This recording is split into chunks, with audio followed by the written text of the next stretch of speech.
ओम शांति। 26/4/24 की वाणी है।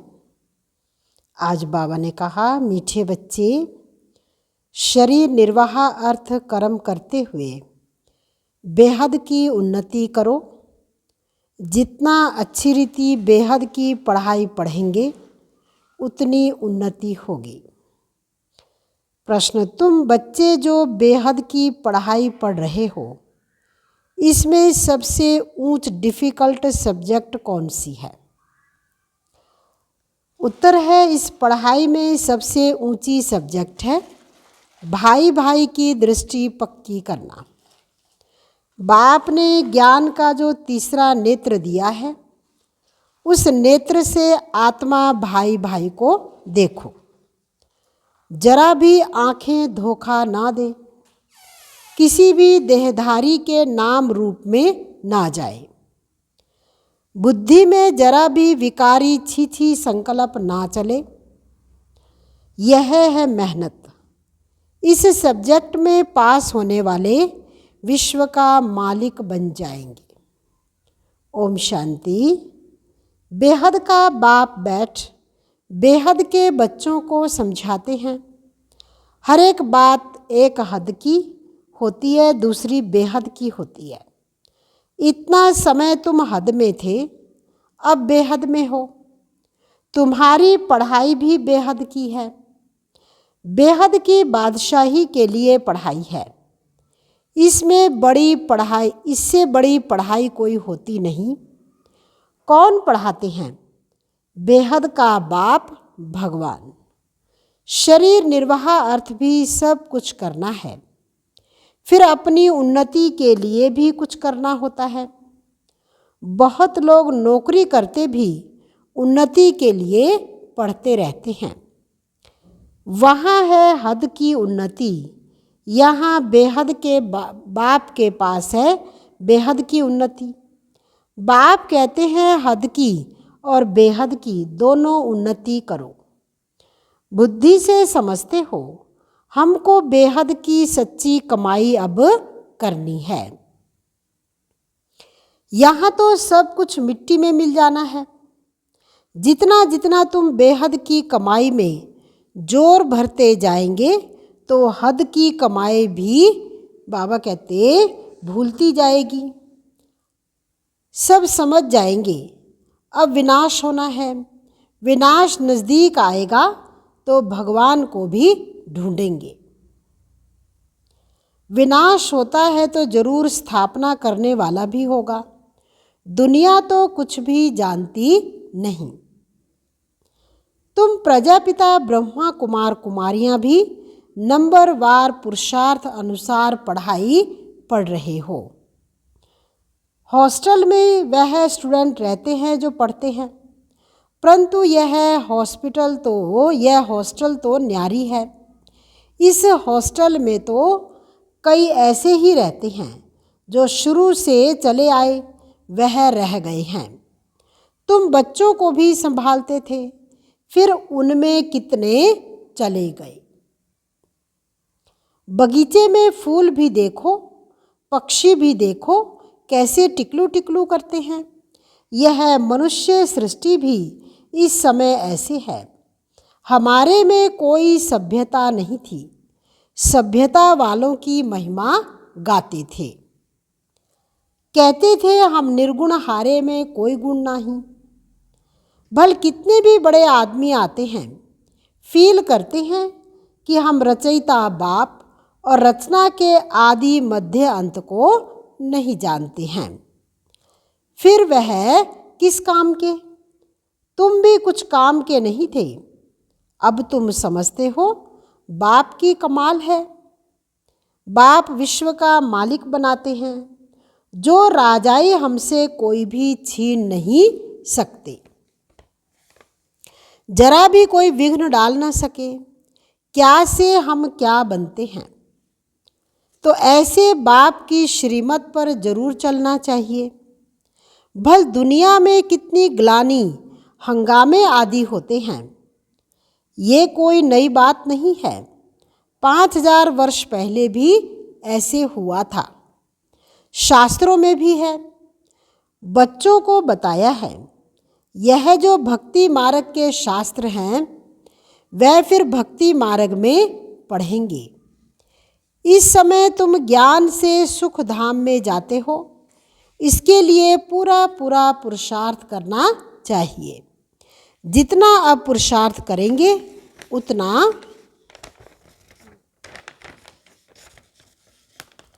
कल्प कल्प होगा। अपने अंदर जांच करनी है, कहाँ तक हम ऊंच से ऊंच पदवी पाएंगे। यह तो हर एक स्टूडेंट समझ सकते हैं कि हम जितना अच्छा पढ़ेंगे उतनी ऊंच पदवी पाएंगे। यह हमसे होशियार हैं, हम भी होशियार बने। व्यापारियों में भी ऐसे होता है, मैं इनसे ऊपर जाऊं यानी होशियार बनूं। अल्पकाल सुख के लिए मेहनत करते हैं। बाप कहते हैं, मीठे मीठे बच्चों, मैं तुम्हारा कितना बड़ा बाप हूँ। साकारी बाप भी है तो निराकारी भी है, दोनों इकट्ठे हैं। दोनों मिलकर कहते हैं, मीठे बच्चे, अब तुम बेहद की पढ़ाई को समझ गए हो। और तो कोई जानते ही नहीं। पहली बात तो हमको पढ़ाने वाला कौन है? भगवान क्या पढ़ाते हैं? राजयोग। तुम राजऋषि हो, वह है हठ योगी। वे भी हैं ऋषि परंतु हद के। वह कहते हैं हमने घर बार छोड़ा है। यह कोई अच्छा काम किया है? यह कोई अच्छा काम किया है क्या? तुम घर बार तब छोड़ते हो जब तुमको विकार के लिए तंग करते हैं। उनको क्या तंगी हुई? तुमको मार पड़ी तब तुम भागी हो। एक एक से पूछो, कुमारियों ने, स्त्रियों ने कितनी मार खाई है? तब चली आई। शुरू में कितने आई? यहाँ मिलता था ज्ञान अमृत तो चिट्ठी ले आई कि हम ज्ञान अमृत पीने ओम राधे के पास जा रहे हैं। यह विकार का झगड़ा हंगामा शुरू से चलता आ रहा है। बंद तब होगा जब आसुरी दुनिया का विनाश होगा, फिर आधा कल्प के लिए बंद हो जाएगा। अभी तुम बच्चे बेहद के बाप से प्रालब्ध लेते हो। बेहद का बाप सबको बेहद की प्रालब्ध देते हैं। हद का बाप हद की प्रालब्ध देते हैं। यह भी सिर्फ बच्चों को ही वर्षा मिलता है। यहाँ बाप कहते हैं तुम बच्चे हो या बच्चा, बच्ची हो या बच्चा, दोनों वर्षे के हकदार हैं। उस लौकिक बाप के पास भेद रहता है, सिर्फ बच्चे को वारिस बनाते हैं। स्त्री को हाफ पार्टनर कहते हैं परंतु उनको भी हिस्सा देते नहीं हैं, बच्चा ही संभाल लेते हैं। बाप का बच्चों में मोह रहता है। यह बाप तो कायदे अनुसार सभी आत्माओं को वर्षा देते हैं। यहाँ बच्चे व बच्ची के भेद का मालूम भी नहीं है। तुम कितने सुख का वर्षा बेहद के बाप से लेते हो, फिर भी पूरा पढ़ते नहीं, पढ़ाई को छोड़ देते हैं। बच्चियाँ लिखती हैं, बाबा फलाने ने ब्लड से लिख कर दिया है, अब नहीं आता है। ब्लड से भी लिखते हैं, बाबा आप प्यार करो व ठुकराओ, हम आपको कभी नहीं छोड़ेंगे, परंतु परवरिश लेकर फिर भी चले जाते हैं। बाप ने समझाया है ये सब ड्रामा है। कोई आश्चर्यवत भागंती होंगे, यहाँ बैठे हैं तो निश्चय है ऐसे बेहद के बाप को हम कैसे छोड़ें। यह तो पढ़ाई भी है, गारंटी भी करते हैं हम साथ ले जाएंगे। सतयुग आदि में इतने सब मनुष्य नहीं थे, अभी संगम पर सभी मनुष्य हैं। सतयुग में बहुत थोड़े होंगे, इतने सब धर्म वाले कोई भी नहीं रहेंगे। उसकी सारी तैयारी हो रही है। यह शरीर छोड़ शांति धाम चले जाएंगे। हिसाब किताब चुकतू कर यहाँ से जहाँ से आए हैं पाठ बजाने वहाँ चले जाएंगे। वह तो होता है 2 घंटे का नाटक, यह है बेहद का नाटक। तुम जानते हो हम उस घर के रहवासी हैं और है भी एक बाप के बच्चे। रहने का स्थान है निर्वाण धाम, वाणी से परे, वहाँ आवाज़ होता नहीं। मनुष्य समझते हैं ब्रह्म में लीन हो जाते हैं। बाबा कहते हैं आत्मा अविनाशी है, उनका कभी विनाश हो न सके। कितनी जीव आत्माएं हैं। अविनाशी आत्मा जीव आत्मा द्वारा पाठ बजाती है। सब आत्माएं ड्रामा के एक्टर्स हैं। रहने का स्थान ब्रह्मांड वह घर है। आत्मा अंडे मिसल दिखाई पड़ती है, वहाँ ब्रह्मांड में उनके रहने का स्थान है। हर एक बात को अच्छी रीति समझना है। नहीं समझते हैं तो आगे चलकर आप ही समझ जाएंगे। अगर सुनते ही रहेंगे तो, छोड़ देंगे तो फिर कुछ भी समझ नहीं सकेंगे। तुम बच्चे जानते हो यह पुरानी दुनिया खत्म हो, नई दुनिया स्थापन होती है। बाप कहते हैं कल तुम विश्व के मालिक थे, अब फिर तुम विश्व के मालिक बनने आए हो। गीत भी है ना, बाबा हमको ऐसा मालिक बनाते हैं जो कोई हमसे छीन ना सके। आकाश जमीन आदि पर हमारा अधिकार रहता है। इस दुनिया में देखो क्या क्या है, सब है मतलब के साथी। वहाँ तो ऐसे नहीं होगा। जैसे लौकिक बाप बच्चों को कहते हैं ये धन माल सब कुछ तुमको देकर जाते हैं, इनको अच्छी रीति संभालना। बेहद का बाप भी कहते हैं तुमको धन माल सब कुछ देते हैं, तुमने हमको बुलाया है, पावन दुनिया में ले चलो तो जरूर पावन बनाकर विश्व का मालिक बनाऊंगा। बाप कितना युक्ति से समझाते हैं। इसका नाम ही है सहज ज्ञान और योग। सेकंड की बात है, सेकंड में मुक्ति जीवन मुक्ति। तुम अब कितना दूरादेशी बुद्धि हो गए हो। यही चिंतन चलता रहे कि हम बेहद के बाप द्वारा पढ़ रहे हैं, हम अपने लिए राज्य स्थापन कर रहे हैं, तो उसमें हम ऊंच पदवी क्यों ना पाएं, कम क्यों पाएं। राजधानी स्थापन होती है, उसमें भी मर्तबे होंगे ना, दास दासियां ढेर होंगे, वह भी बहुत सुख पाते हैं, साथ में महलों में रहते हैं, बच्चों आदि को संभालते हैं, कितना सुखी होंगे। सिर्फ नाम है दास दासी, जो राजा रानी खाते वही दास दासियां भी खाते हैं, प्रजा को भी नहीं मिलता है। दास दासियों का भी बहुत मान है, परंतु उनमें भी नंबरवार हैं। तुम बच्चे सारे विश्व के मालिक बनते हो। दास दासियां तो यहाँ भी राजाओं के पास होती हैं।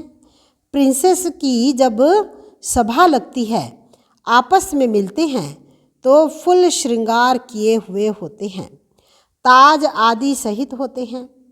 फिर उनमें भी नंबरवार सभी बड़ी शोभनिक सभा लगती है। उसमें रानियां नहीं बैठती हैं, वह पर्दे में रहती हैं। ये सब बातें बाप समझाते हैं। उनको शुद्ध प्राणदाता भी कहते हो, उनको तुम प्राणदाता भी कहते हो। जीवन दान देने वाला, घड़ी घड़ी शरीर छोड़ने से बचाने वाला है। वहाँ मरने की चिंता नहीं होती है, यहाँ कितनी चिंता रहती है। थोड़ा कुछ होता तो बुलाएंगे डॉक्टर को कि कहाँ मर न जाए, वहाँ डर की कोई बात नहीं। तुम काल पर जीत पाते हो तो कितना नशा रहना चाहिए। पढ़ाने वाले को याद करो तो भी याद की यात्रा हुई। बाप टीचर सतगुरु को याद करो तो भी ठीक है। जितना श्रीमत पर चलेंगे, मनसा वाचा कर्मणा पावन बनना है। बुद्धि में विकारी संकल्प भी ना आए। यह तब होगा जब भाई भाई समझेंगे। बहन भाई समझने से भी छीछी हो जाते हैं। सबसे अधिक धोखा देने वाली यह आँखें हैं। इसलिए बाप ने तीसरा नेत्र दिया है, तो अपने को आत्मा समझ भाई भाई को देखो। इसको कहा जाता है ज्ञान का तीसरा नेत्र। बहन भाई भी फेल होते हैं तो दूसरी युक्ति निकाली जाती है, अपने को भाई भाई समझो। बड़ी मेहनत है, सब्जेक्ट होती है ना, कोई बहुत डिफ़िकल्ट सब्जेक्ट होती है। यह पढ़ाई है, इसमें भी ऊंच सब्जेक्ट है। तुम किसी के भी नाम रूप में नहीं फंस सकते हो। बहुत बड़ा इम्तिहान है, विश्व का मालिक बनना है। मुख्य बात बाप कहते हैं, भाई भाई समझो। तो बच्चों को कितना पुरुषार्थ करना चाहिए, परंतु चलते चलते कितने ट्रेटर भी बन पड़ते हैं। यहाँ भी ऐसे होता है। अच्छे अच्छे बच्चों को माया अपना बना देती है। तब बाप कहते हैं, मुझे फारकती भी दे देते हैं, डाइवोर्स भी देते हैं। फारकती बच्चे और बाप की होती है और डाइवोर्स स्त्री और पति का होता है।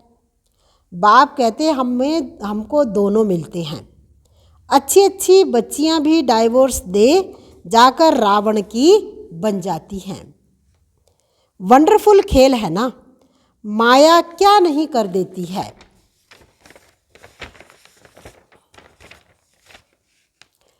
बाप कहते हैं, माया बड़ी कड़ी है। गायन है गज को ग्राह ने खाया। बहुत गफलत कर बैठते हैं, बाप से बेअदबी करते हैं तो माया कच्चा खा लेती है। माया ऐसी है जो कोई कोई को एकदम पकड़ लेती है। अच्छा, बच्चों को कितना सुनाएं, कितना सुनाऊं। मुख्य बात है अलफ। मुसलमान भी कहते हैं, सवेरे उठकर अलफ को याद करो। यह वेला सोने की नहीं है। इस उपाय से ही विकर्म विनाश होते हैं और कोई उपाय नहीं। बाप तुम बच्चों के साथ कितना वफादार है, कभी तुमको छोड़ेंगे नहीं। आए ही हैं सुधार कर ले जाने। याद की यात्रा से ही तुम सतो प्रधान होंगे, उस तरफ जमा होता जाएगा। बाप कहते हैं, अपना चोपड़ा रखो। कितना याद करते हैं, कितनी सर्विस करते हैं। व्यापारी लोग घाटा देखते हैं तो खबरदार रहते हैं। घाटा नहीं डालना चाहिए, कल्प कल्प का घाटा हो जाता है। अच्छा, मीठे मीठे सिकिलधे बच्चों प्रति माता पिता बाप दादा का याद प्यार और गुड मॉर्निंग। रूहानी बाप की रूहानी बच्चों को नमस्ते। रूहानी बच्चों की रूहानी बाप दादा को दिलवा जान सिकवा प्रेम से नमस्ते। ओम शांति। धारणा के लिए मुख्य सार है, मनसा वाचा कर्मणा पावन बनना है। बुद्धि में विकारी संकल्प भी ना आए, इसके लिए आत्मा भाई भाई हूँ यह अभ्यास करना है। किसी के नाम रूप में नहीं फंसना है। दूसरा है, जैसे बाप वफादार है, बच्चों को सुधार कर साथ ले जाते हैं, ऐसे वफादार रहना है। कभी भी फारकती या डाइवोर्स नहीं देना है। वरदान, सदा हल्के बन, बाप के नैनों में समाने वाले सहज योगी भव। संगम युग पर जो खुशियों की खान मिलती है वह और किसी युग में नहीं मिल सकती। इस समय बाप और बच्चों का मिलन है। वर्षा है, वरदान है। वर्षा अथवा वरदान दोनों में मेहनत नहीं होती, इसलिए आपका टाइटल ही है सहज योगी। बाप दादा बच्चों की मेहनत देख नहीं सकते। कहते हैं बच्चे अपने सब बोझ बाप को देकर खुद हल्के हो जाओ। इतने हल्के बनो जो बाप अपने नैनों पर बिठाकर साथ ले जाएं। बाप से स्नेह की निशानी है सदा हल्के बन बाप की नज़रों में समा जाना। स्लोगन: नेगेटिव सोचने का रास्ता बंद कर दो तो सफलता स्वरूप बन जाएंगे। नेगेटिव सोचने का रास्ता बंद कर दो तो सफलता स्वरूप बन जाएंगे। सार था मीठे बच्चे, शरीर निर्वाह अर्थ कर्म करते हुए बेहद की उन्नति करो। जितना अच्छी रीति बेहद की पढ़ाई पढ़ेंगे उतनी उन्नति होगी। अच्छा, ओम शांति।